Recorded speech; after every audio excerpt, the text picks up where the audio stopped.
Let's explore this question that you see on the screen.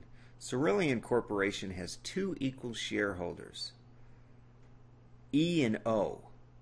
E acquired her Cerulean stock 3 years ago by transferring property worth $700,000 with a basis of $300,000 for 70 shares of the stock.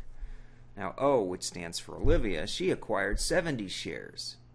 And she acquired it 2 years ago by transferring property worth $660,000 that had a basis of $110,000.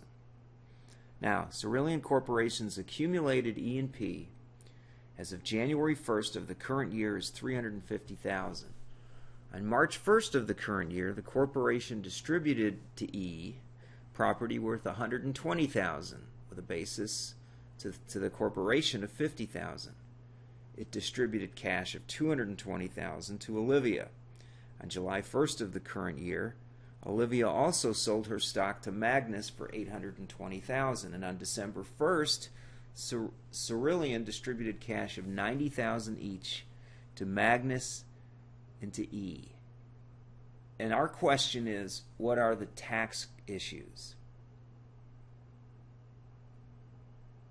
And I think there's 7 of them. There's 7 of them that we could consider. Okay? The first tax issue, and I'm going to point these out in the form of questions. The first one is question 1. What basis do E and O have in their stock in Cerulean Corporation after their initial transfers for stock? That's the first tax issue. The second tax issue would answer the question, does Olivia's transfer qualify under Section 351 of the Code as a non-taxable exchange? The third tax issue is, how is Cerulean Corporation taxed on the property distributed to E?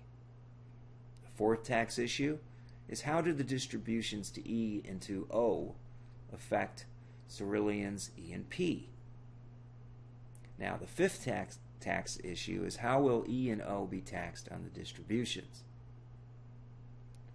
The sixth tax issue that comes up from this scenario involves the question, what is Olivia's basis in her stock when she sells it to Magnus? As you see, this is fairly complex. And then the final tax issue, it would be to answer the question, how are E and Magnus taxed on the $90,000 distribution to each?